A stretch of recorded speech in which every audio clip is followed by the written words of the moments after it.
Good day, and welcome to Bajaj Housing Finance Limited Q2 FY26 earnings conference call hosted by Axis Capital Limited. As a reminder, all participant lines will be in the listen-only mode, and there will be an opportunity for you to ask questions after the presentation concludes. Should you need assistance during this conference call, please signal an operator by pressing star, then zero on your touchtone phone. Please note that this conference is being recorded. I now hand the conference over to Mr. Praveen Agarwal from Axis Capital Limited. Thank you, and over to you, Mr. Agarwal. Thank you, Nirav. Good evening, everyone, and welcome to this earnings call of Bajaj Housing Finance. Today with us, we have the management team led by Mr. Atul Jain. Along with him, we have Mr. Gaurav Kalani, CFO, and other senior members of the team. Would request Mr. Atul to share his initial remarks, post which we'll open the floor for Q&A. Over to you, sir. Thank you, Parveen, and the Axis team for hosting this call. Good evening to all the participants. I am Atul Jain. I have with me all senior colleagues of Bajaj Housing Finance, Gaurav, Jasminder, Vipin, Pavan, Dushan, Neeraj, and Gagan, and Vijay. I'll take 15-20 minutes first to cover important panels of investor deck, which has been uploaded on our website, and afterwards we'll have questions and answers. First panel I like to take is panel number 3. Another stable quarter for AUM, profitability and credit cost. This was amidst heightened competitive intensity as well as decreasing interest rate scenario. AUM grew by 24% on YOY basis and stood at 1,26,749 crore as of 30th September. PAT increased by 18% with annualized ROA at 2.3%.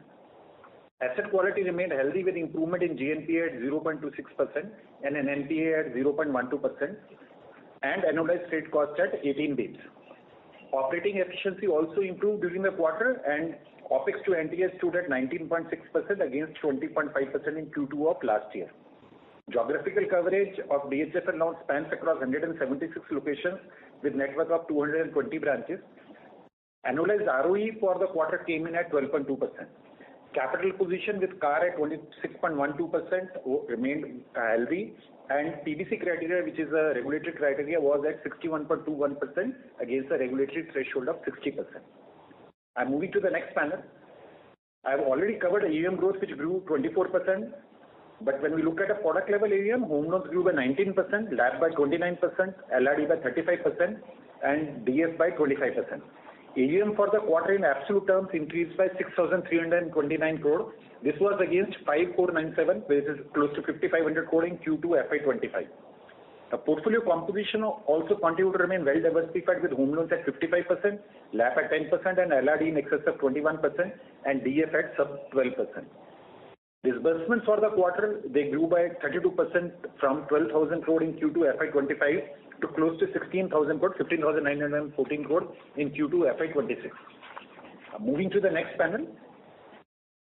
Cost of funds improved during the quarter and stood at 7.4%, having 50 basis reduction on YOY basis against 7.9% in Q2 FY25. On sequential basis, cost of funds saw a reduction of 35 basis on account of policy rate transmission on existing borrowing as well as incremental borrowing at lower rate.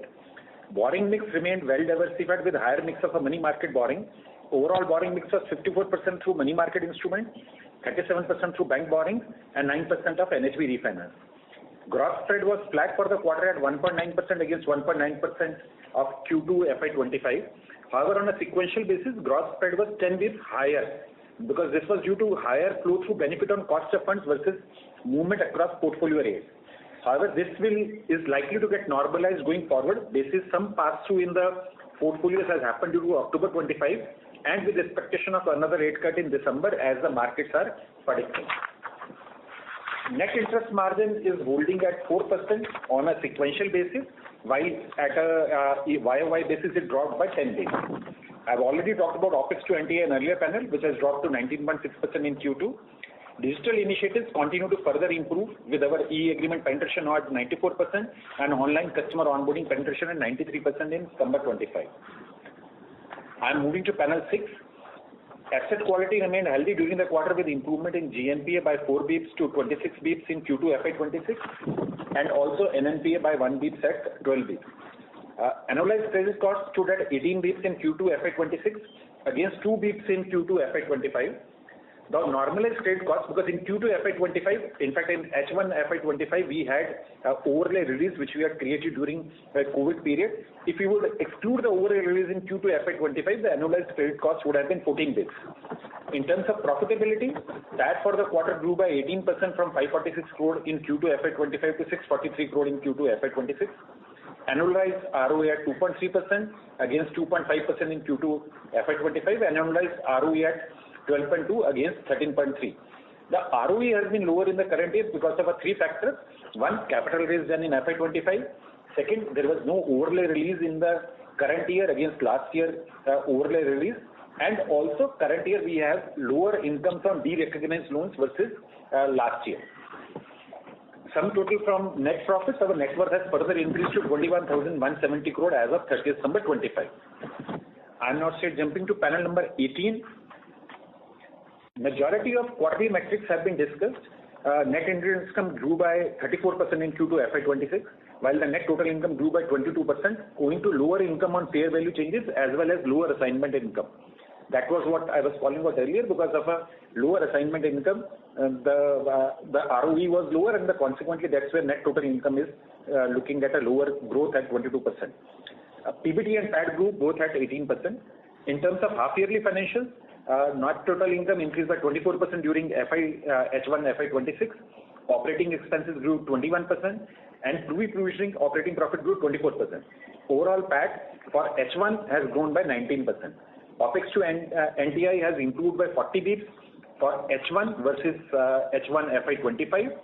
Credit cost for H1 has been 17 basis against 4 basis in H1 FY25, but that was due to overlay release of 50 crore in first half of the year at a cumulative level, 25 crore in each of the quarter in the last year. Annualized ROA 2.3% and ROE of 11.9%. Moving to panel 20. Portfolio yield moderated by 22 basis on the sequential basis and 60 basis on a YOY basis at 9.3% in Q2 FY26, while cost of funds dropped by 35 basis on sequential basis and 55 basis on a YOY basis to 7.4%. Overall gross spread for the quarter inched up by 10 basis on sequential basis. However, it was flat versus a last year basis. OPEX to NTI, we have talked about 90 basis reduction on YOY basis from Q2 to Q3. NIM moderation of 10 basis on a year-on-year basis, largely led by a drop in income income from assignment and other income. Asset quality and profitability metrics have already been covered. I'll move to panel 21 on the borrowing mix. Borrowing mix continues to remain well diversified, supported by borrowing relationship with 17 banks. Mix NCD share in the overall borrowing mix further increased by 2.6% on sequential basis, while CP mix increased by 3.1%, offsetting moderation in bank borrowing share by 4.7% and NHB refinance by 1%. This was due to incremental borrowing largely from money market instruments considering the cost benefit. Going to panel 24, depiction of the portfolio mix between products. This remains within our guided range, while on sequential basis LRD improved by 1.1%, home loan deteriorated by 70 basis and LAP by 20 basis and developer finance by 10 basis. Moving to panel 29, on sequential basis, stage 1 assets have improved by 3 basis to 99.39% in Q2 FY26. Stage 2 were flat at 34 basis. GNP improved by 4 basis to 26 basis and NNPA by 1 basis to 12 basis. Provisioning coverage remained healthy at 56, close to 56%, in line with the previous quarter. I'll jump to panel number 31, which is the last panel I would want to cover. Product level asset quality. Provisioning coverage ratio remains in excess of 50% across product line. Home loans GNP improved by 4 basis to 32 basis in Q2. 2 basis in LAP at 59 basis and DF NPAs remain flat. Overall NPA improvement as called out by 1 basis. This is what I would have wanted to share from my end for the quarter. Happy to take questions between me and the management team from the. Thank you. Thank you very much. We'll now begin with the question and answer session. Anyone who wishes to ask a question may press star and 1 on their touchtone telephone. If you wish to remove yourself from the question queue, you may press star and 2. Participants are requested to use handsets while asking a question. Ladies and gentlemen, we will wait for a moment while the question queue assembles. Participants, you may press star and 1 to ask a question.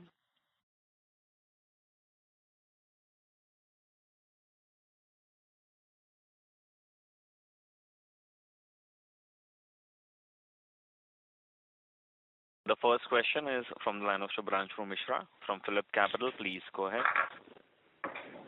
Hi Atul, hi Gaurav, good evening.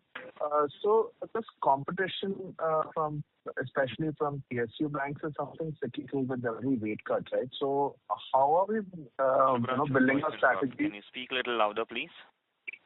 Just 1 second. Hi, can you hear me now? Yeah, we can hear you better. Thank you. Right. Hi, Atul, hi Gaurav. So this competition from PSU banks is something which is cyclical, which happens every rate cut cycle. So how are we building a strategy so that we can circumvent this, especially because we operate in the prime home loan segment? That's question number one. Second is that the home loans have reduced to roughly around 55% of the portfolio. We also used to do top up. So what is the pure home loan and what is the top up in that 55%? And if we can spell out the yields on each of the categories, home loan, LAP, LRD and developer finance. Thanks. Thanks, Shubhranshu. You asked 3 questions. The first question is the competition of PSU. We take in prime home loan now the competition is going to be the feature rather than the novelty. You called out saying that the competition heats up during the declining interest rate scenario. But if you are looking at last 2 to 3 years, the intense competition is the norm. And as we make our plan for the future, we are now taking it as a feature rather than a aberration or which will go down. Now, as a prime player, as a players who are focused on the prime mortgages, this is our. We need to we modify our strategies accordingly to be able to compete through the market, because if you look at our disbursements growth had been far ahead of the industry growth. The industry home loan disbursements growth YOY had been in range of 6-7%. This is whatever bureau data we can access at a broad level. The numbers are not yet closed. While our disbursements growth in home loan also had been far higher than the industry disbursement growth. We are here to compete. We keep on modifying our strategy. We called out in last quarter saying that deepening the presence and increasing width of our customer segmentation, deepening our presence in each micro market and the market is a strategy we follow, which is a strategy we will continue to follow for continuing to grow in the home loan despite the competition from the public sector bank. You asked a question on the HL contribution. 55% is in HL book. The IHL contribution, which is a regulatory TBC criteria, we were at 50.45% as of the 30th of December. So rest of it was either a top up or the P-LAN or the insurance plan, which is not considered as an individual home loan. So the regulatory criteria is 50% on that. On the yield product wise, the yield product wise at a portfolio IRR at HL had been at 8.6%. LAP at 10.3, LRD at close to 8.1, 8.2, developer finance close to 11.5. That at an aggregate level we come at 9.26% is the yield what we come at the portfolio. Now HL is also a mix of a prime and a non-prime, but I am telling you at an aggregate level. Just if I can squeeze in one last question, you did mention about deepening the presence into each micro market. So are we also increasing our payouts to various developers or various connectors or large national DSAs? So our COA remains flattish, Shubhranshu, because the payouts are not the only. Because our home loan market is largely commoditized. Most of the payout structures are also common. So it is not likely that by increasing the payouts you can increase the market share. It is by making more product nuanced, which is catering to the market and having a deeper presence in each of the market is the approach we take.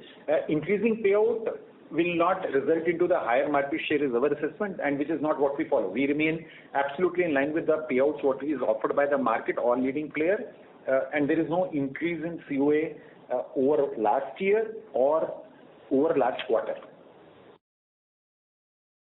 In the queue, best of luck for ensuing quarters. Sorry? I'll come back in the queue. Best of luck for ensuing quarters. Thank you. Thank you. Participants, you may press star and 1 to ask a question.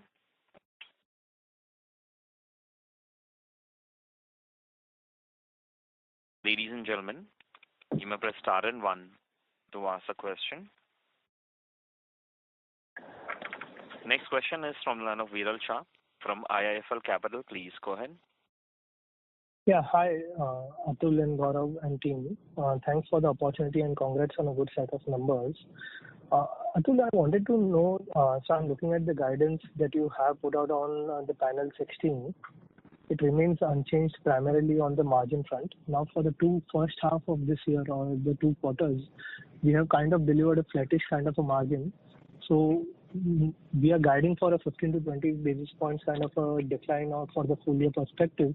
Are we expecting such a sharp decline in the second half, or this is just more of a just continuation of the guidance and we are likely to basically beat these numbers? On margins, I'll request Gaurav to address this because on a full year basis, Viral, we are expecting to be in this guidance range only because of the compression we are seeing driven by attrition pressure across the portfolio, especially in the home loan side, also in the construction finance side. So that attrition pressure followed with another rate cut expectation in December is what we are factoring in, and that's where we are looking at year-on-year level this kind of a compression which we have guided for. So as of today, our estimate remains Viral in this range. However, as the time shifts up, we are able to do better. That is where we look at. But our estimates as of today stand at the same what we have guided for. So, Gaurav, just a bit on that. I think what you mentioned is basically expectation of another 25 bips kind of a rate cut in this fiscal. I think last quarter when we gave that number, I don't think we were baking in that kind of expectation. So does it mean that at an underlying basis we are kind of probably say, despite say a 125 bips rate cut instead of 100 bips, we are likely to kind of say beat the numbers what we had guided for in the previous quarter? Would that be the right way to look at it? So what we have looked at even in our guidance is not just there has been some improvement in the performing metric in terms of a growth in disbursal because we had not estimated that kind of a growth in disbursals what has happened. However, on the negative side, with the expectation of another rate cut, and when we look at the benefit in the cost, what will get passed on versus the rate cut impact which may be there in the market, it's a bit of an estimation because we remain a market-focused business. The pass-through in the market will be what will be guided by. That's where it's an estimate. So you can say that we, in that sense, if last quarter we were projecting these numbers without a rate cut, at end of this quarter we are projecting the same margins with one rate cut baked in the numbers. That to that extent you can quantify it as saying that our improvement in our confidence on the margins over one quarter. And here on the benefit on cost of fund would be marginal versus that if the portfolio attrition pressure continues to remain that way, we may see the pressure on the yields continuing. So that's where we are continuing with the guidance. Predominant part of the cost benefit is already passed through. Now we may have around 10 basis points of further benefit which we may see through the balance part of the year. Considering the rate cut. So, okay, basically considering the rate cut, you expect another only 10 bips kind of a decline in cost of funds. Yes. And Gaurav, just again on this point. Rate cut also, Viral, we are expecting in December to come in and then that to kick in on the cost of fund. Q3 would have gone. Q4 is where we'll see balance. So that's where. Right, and just from a mathematical standpoint, Gaurav, this number, if I have to say, take in say a 10 or a 15 basis points full year kind of, we anticipate probably. Sorry, we lost your voice, Viral, in between. So can you repeat the question? We lost your voice in between. Yeah, sorry, am I audible now? Yeah, you are audible. Yeah, I'm just saying that if I look at now these numbers and say if I assume say a 10 or 15 bips kind of a decline for the full year with this revised kind of an say the market dynamics, is it right to say that in the second half we may actually see more like say 20 to 25 bips kind of a decline from the first half or say the 2Q levels? Not very clear, Viral, but it has both factors on yield as well as cost of fund. I have explained cost of fund as the yields because of both reasons on attrition as well as new acquisition coming at lower price. With another rate cut we are expecting, and with the acquisition challenges which we are seeing in the market on the public sector banks being aggressive, etc. We have factored in a certain yield compression on the overall portfolio, and that's where we are guiding for these numbers. It's a combination of Viral, estimated compression in the acquisition pricing to the yield compression and reducing out of that the cost benefit which will come. So, Got it. Very clear. Do I have a chance for one more question? Sure, Viral. So, can you just also spell out? Viral, we lost you in between again. Hello. Yeah, am I audible now? Yes. I'm saying, can you give, say, an update on what is the traction that we are getting on the near prime and the affordable segment? And like, what's the size of it? How many locations we are, and what are the customer segments, say, primarily on the yield front that we are targeting? So, just to give an update on the SBU, what we started, because we had started operating in the near prime and the affordable segment before we set up an SBU, but we set up a dedicated SBU in terms of the last year. The business is doing well in terms of the milestones what we laid down for this business. It is ahead of the milestones what we thought. Now it operates from top 36 markets with average ticket size of a range of 40 to 60 lakhs. While affordable business within that, we operate across these markets outskirts as well as in some tier 3 and tier 4 and rural markets as well. Their ATS is in range of 15 to 35 lakhs. Currently, we are now acquiring close to 250 odd crore per month business in this line and expecting to rapidly scale further. Like we said that it is ahead of our expectations and ahead where we would have thought it reach there. As incrementally it go forward, we are looking at this to be growing at a much faster pace going during next year as well. The reason we have grown it a bit slower than we could have grown, our estimate also was lower, because this has different nuances compared to the primary retail businesses.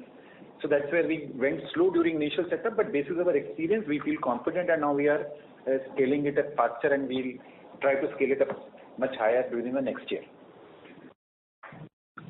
Thank you, Atul. All the very best. Thank you. Thanks. Thank you. Participants, you may press star and 1 to ask a question.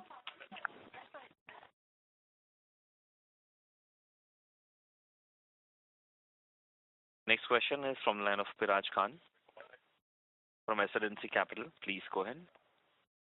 Hi, thank you for the opportunity and a good set of numbers. So, first, a few statistics. I mean, can you share the 1+ DPD number? Sorry? 1+ DPD. I'm not able to hear you clearly. What? Okay. 1+ base pass due. 1+ DPD. 1+ DPD. I don't think 1+ DPD is the number. We give 30 DPD numbers because there's a stage 1, 2, 3 there. 1 DPD you are asking for all customers who are bounced. That is not a metric, Bajaj, because we are a bank. So there's a 30 DPD metrics which are there, 60, the customer comes to the stage 2 from stage 1. So stage 1 remains 0 to 29 DPD, which is a standard definition. And that's a consistent definition which is used across industry or across the quarters what we have been publishing the data. Stage 2 and 3, stage 2 remains, which is 30 DPD to 89 DPD is 34 bips, which remains stable, and 90 DPD and above is 26 DPD. So 99.39% is 0 to 29, which is stage 1. That is, if you have to call it, and that if you look at last, I think 8 quarters, it is in range between 99.31, 93, 93, 97. In fact, if I look at it, is towards the better there. We have been at 99.39 in 2-3 quarters, but we have been in between 99.31 to 39 in last 8 to 10 quarters. Understood. So, sir, another question what I wanted was was kind of partly answered in the previous participant's question. Was on the affordable and near prime business. But what I want to understand with respect to the slowing down, we are saying that we are taking it slow.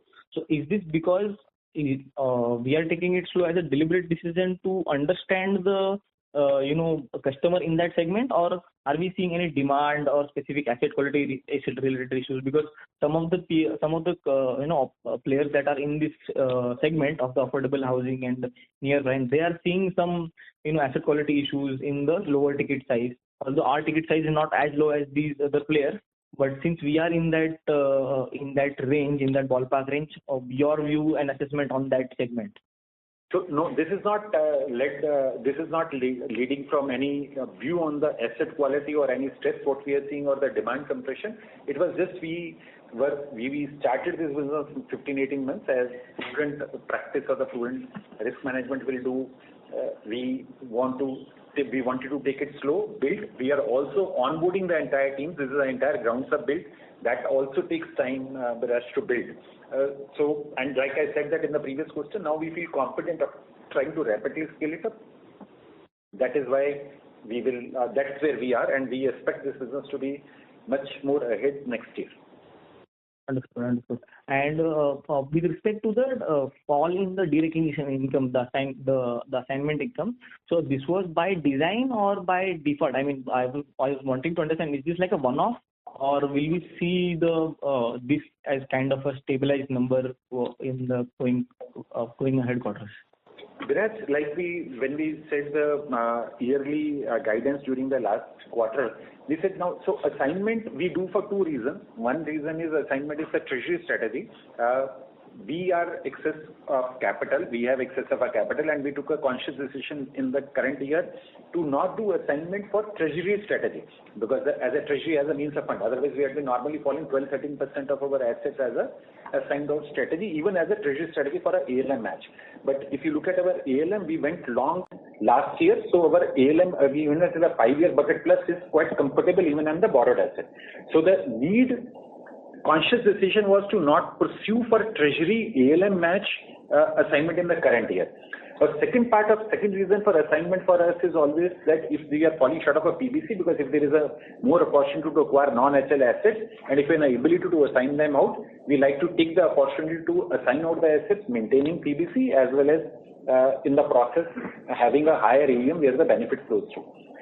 That we will be open even in the second half of the year, depending upon if we have an ability to mobilize more non-HL business based on our ability to assign them. So first part of treasury is a conscious strategy to run it down. That's why you see much lesser in Q1 and Q2, and we called out last year in the assessment also we have said that NPA is expected to be lower because of this, but if it's Q3 and Q4, this will depend upon requirement. If there is a requirement to assign out, we'll do an assignment out. We can look at a higher income. The income can be higher. That's where we are.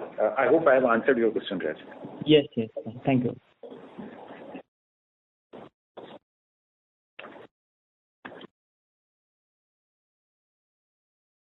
That's it for me, sir. Thank you.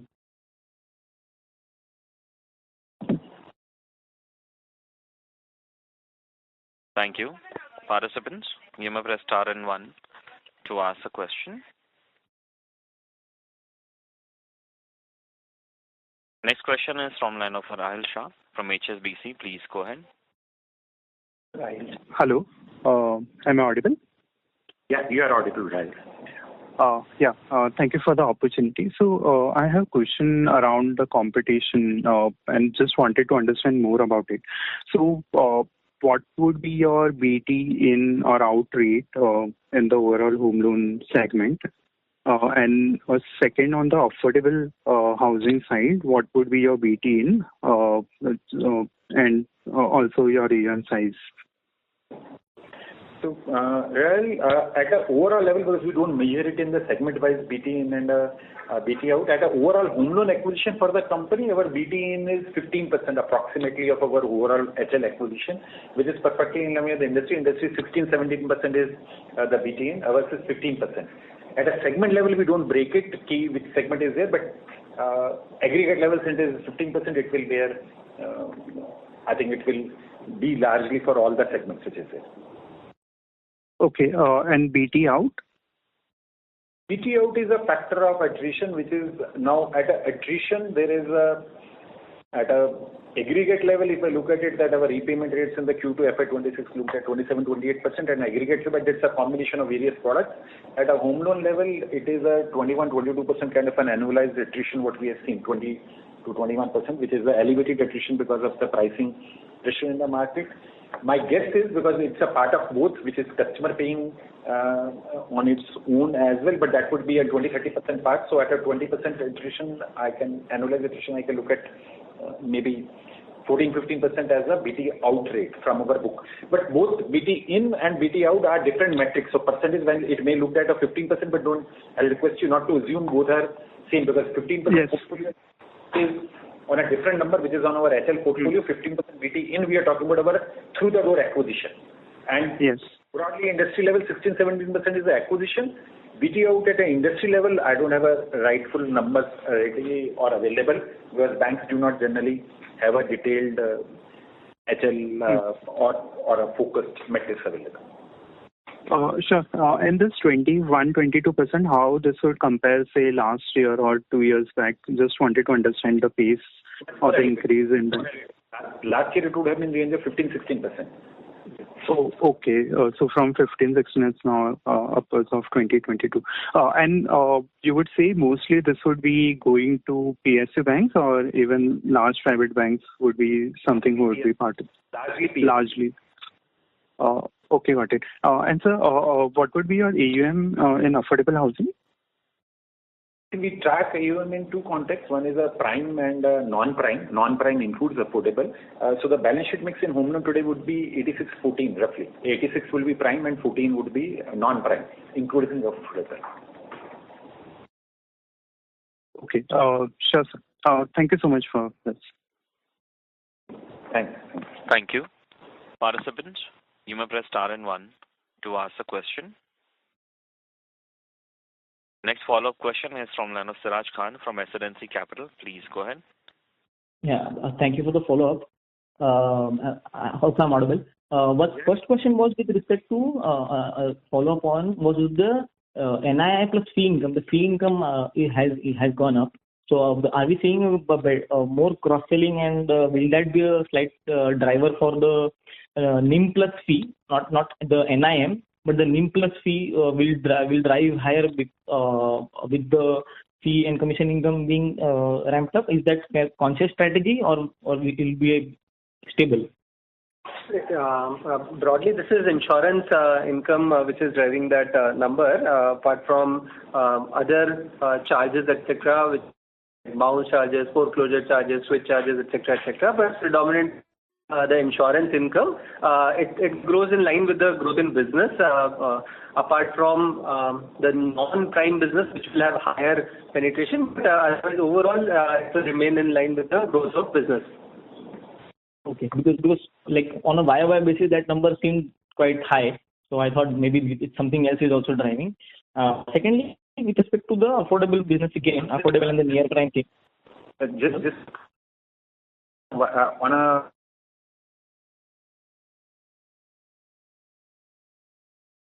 was a bit lower, why it was much lower.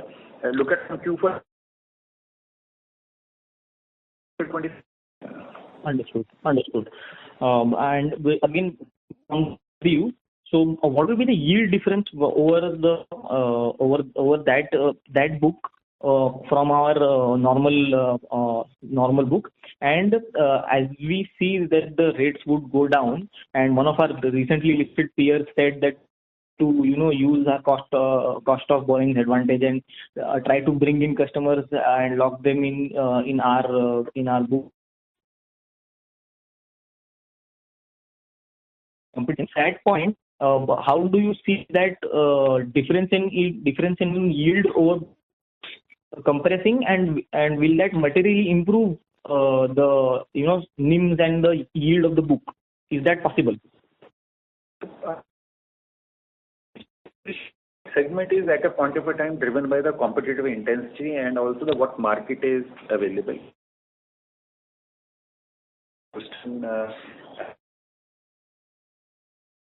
What is available in the market, this is the proposition.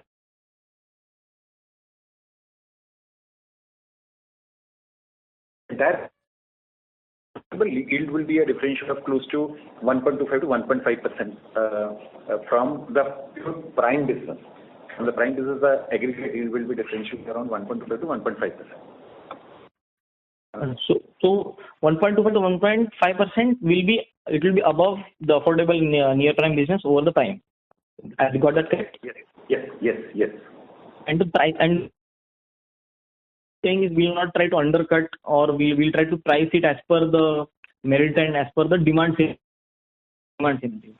Yes.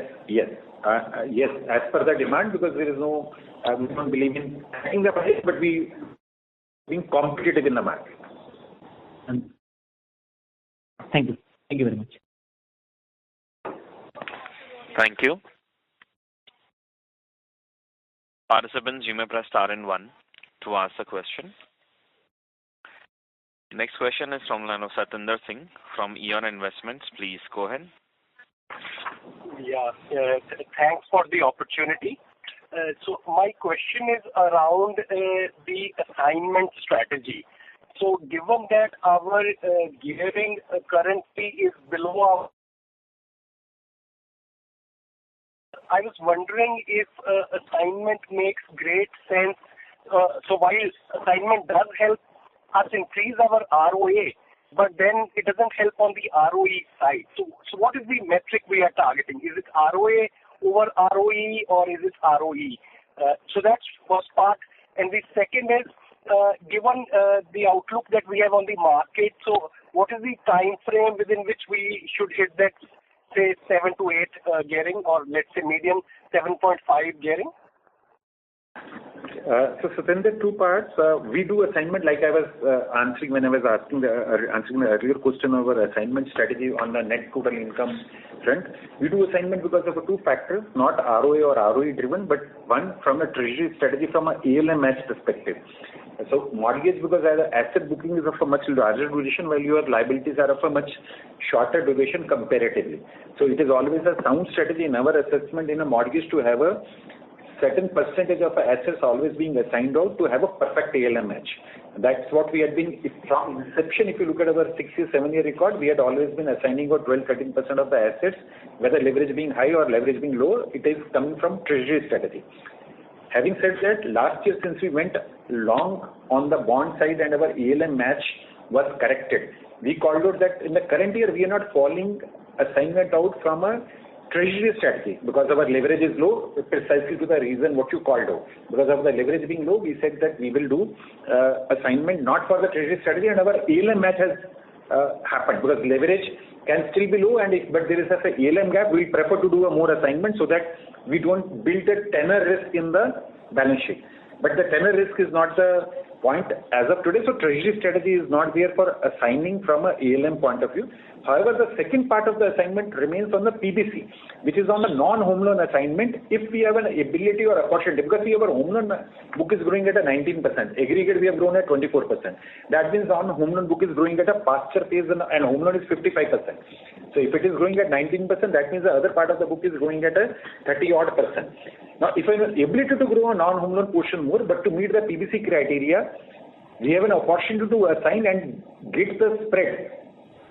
It's not a question of a leverage or not, because then the opportunity is not there to do that business in the non-home loan, because then you get constrained by your growth in home loan book to grow the non-home loan business. Have I been able to explain you clearly, Satinder, or you want me to elaborate? No, I think that's very clear. I think very articulate. And when do we hope to hit the 7.5 kind of a gearing, okay, based on the outlook that you have? I think 2 years is the time frame where we should be. It will depend upon the growth numbers, of course, but as we give a medium-term growth guidance, I think 2 years, 2.5 years is the time frame where we should look at achieving that sustainability ratio, which is what we say target ratio of a leverage ratio. Okay, right. And one final question. Given that we should be now nearing the end of the rate cutting cycle, how optimistic are we that we should be able to revert to our medium-term guidance in FY27? You're talking about the AUM growth. The medium-term guidance in terms of AUM growth and we are okay, primarily AUM growth, I think, yeah. We cut our guidance for the current year. This is a higher attrition pressure, which as of today is not looking to come down. We guided for that last year, last quarter, saying that the current year growth is looking to be lower because of the higher attrition pressure. However, as the company focus remains on growing disbursements, which you can see in quarter one and quarter two, the disbursements have grown faster than what they were going last year, but our AUM growth is slightly muted because of higher attrition pressure.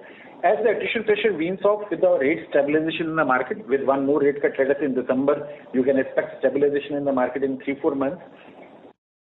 As we continue to focus on growing disbursements, we feel that by next year then we can come back to our normalized or the medium-term guidance growth in AUM. Because disbursements continue to grow the way we are doing it now. Attrition pressures comes down, the AUM growth comes back on track in line with the medium-term guidance what we have given. Okay. And on the OPEX to NTI, what kind of time frame do you see as of today in terms of coming back to a 14 to 16 target? So 14 to 16 was not a coming back. 14 to 16 was always a 3 to 4 year aspiration number, 3 to 4 year trajectory. I think that we remain on that. In a lower interest rate scenario, the reduction in a YOY basis will be either flattish or a 1.5%. But as the cycle turns, with the income expansion, because OPEX to NTI has two parts. One is the income expansion, second is the OPEX growth. We'll always be OPEX efficient, and as we continue to grow, I think next 3 to 4 years, you should clearly see the 14 to 15% kind of OPEX to NTI numbers. Okay, fine. Thank you very much. Great set of results. All the best. Thank you. Thank you, sir. Thank you. Thank you. Next question is from the line of Bobby Jayaraman from Fruins Investments. Please go ahead. Yeah, you mentioned there was a lot of competition in the home loan segment. How is it in lease rental discounting and property developer loans? Sorry, I couldn't get your question clearly, Bobby. Can you do me a favor and repeat the question? What is the level of competition in lease rental discounting and developer loans? Is it as much as it is in home loans? Lease rental discounting, the level of competition would be higher than the home loan as well, because these are all, the customers are quite evolved. They have an access to each of the large lending institutions, and each of the large lending institutions, specifically banks. This is a which is not offered by housing finance companies. I think probably we might be the only company which is offering this at scale. This is the published results, whatever we have seen. But all banks, including all public sector banks, large public sector banks, and including all large private sector banks, this is a product of choice. So the competition is significantly, you can say, in line with what is as a home loan. For developer finance, competition is more from some housing finance companies, and in recent past, what we have seen largely from even some private credit funds through the AIF structure. While AIFs work on a normally higher trajectory, but as they take exposure at the beginning of the project funding also gets locked in through that structure. So, and that's where competition on the construction finance comes. But construction finance is guided by any competition, Bobby. We do that. This is the opportunity available. I think there is enough opportunity availability in the market. It's a risk construct driven rather than the competition or the pricing driven. Lease rental discounting is a market competition driven, but construction finance is risk driven from acquisition point of view.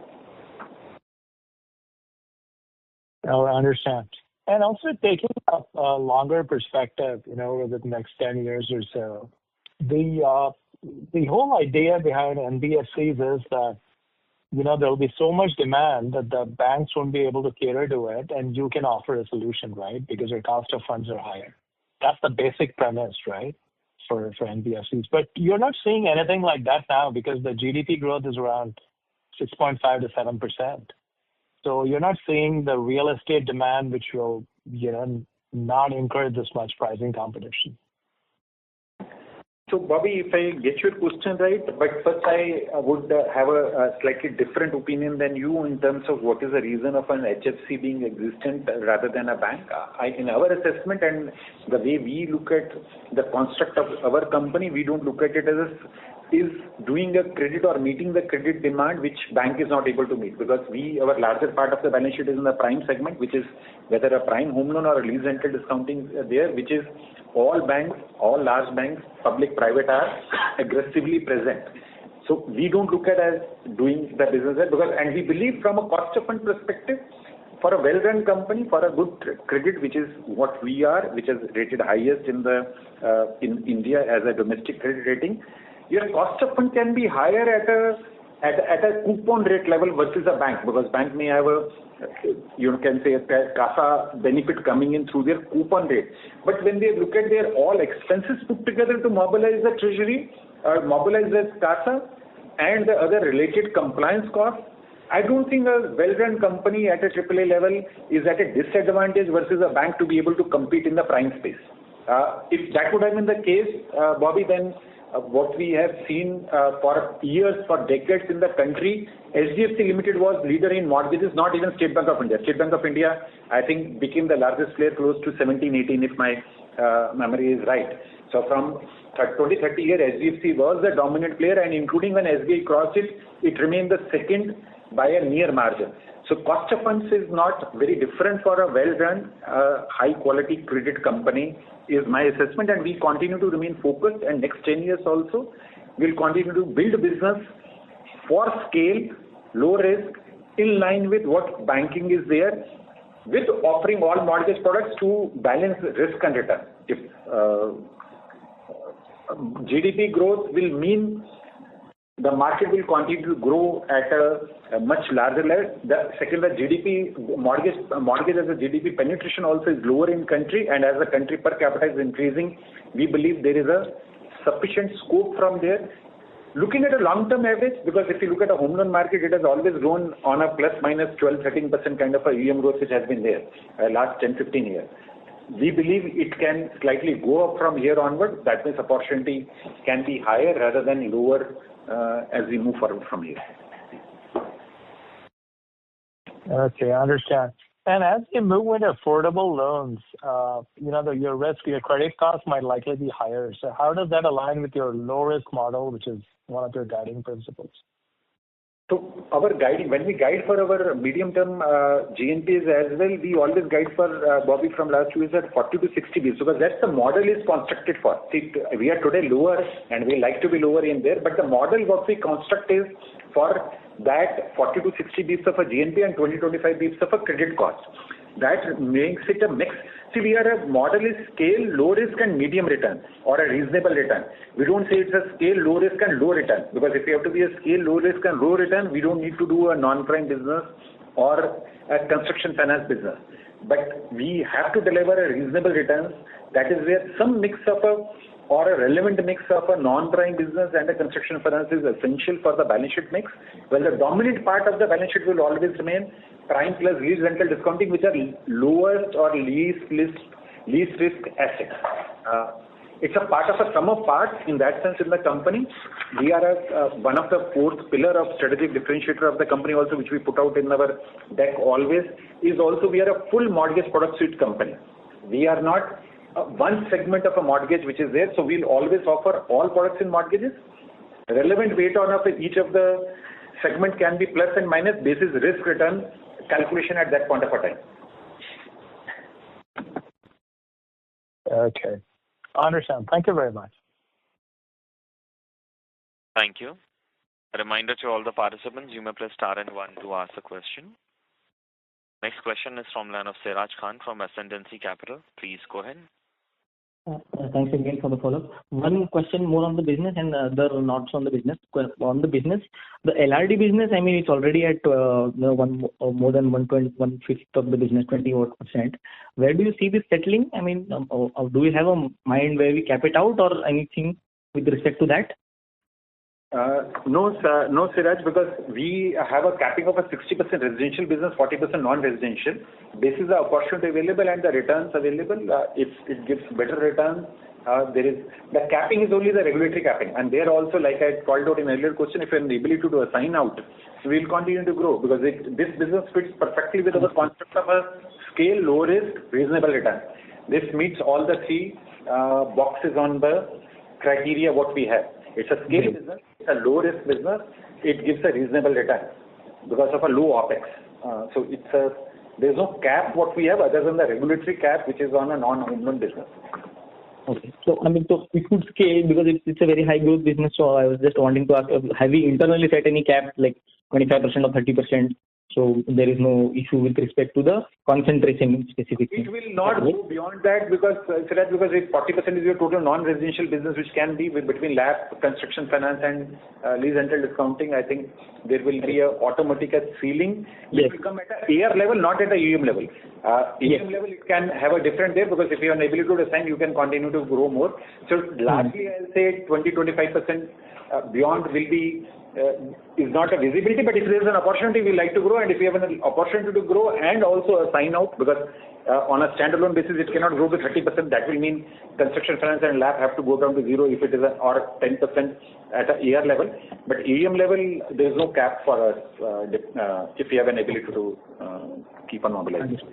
Understood. Great. And the second question was more so on like we've seen in the HFC space, specifically in these the affordable housing space, where a lot of there has been this PE backed or sell side overhang of the PE player exiting. In our case, that's not the case, but we have a high holding with respect to Bajaj Finance holding 88%.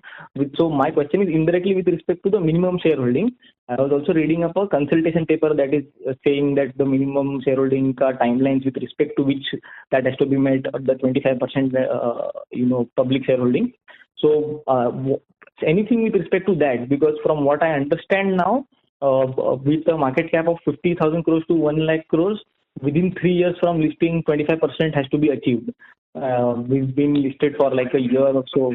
The guidelines have already come. It's not a consultative paper any case. So we have time till September 29 now to It's not gazetted yet, but the guidelines have come, so it will get gazetted. The guidelines have come, so we'll have time till September 29 for the parent to contribute to there. By that time, I think we'll require one additional round of a capital, a primary capital, and the basis the other it will be decided by the BFL board because it's a decision given by parent to dilute. They are not in a hurry to dilute because we have not got any indication from them. I understand that. So that's just wanting to understand from respect to. I'm not sure. I'm sure that they will not be selling out, but how will that come down? I mean, most probably it will be through a QIP, but that will be much later. It is FY29. It's September 29. Is 4 years from now. Yes. No. Just that was it. Thank you. Thank you very much. As there are no further questions, I will now hand the conference over to the management for closing comments. Thank you all for your patient listening. Thank you all for joining us on the call. That's all from us, all of us here for that. Thank you. Thank you very much. On behalf of Axis Capital Limited, that concludes this conference. Thank you for joining us, and you may now disconnect your lines. Thank you.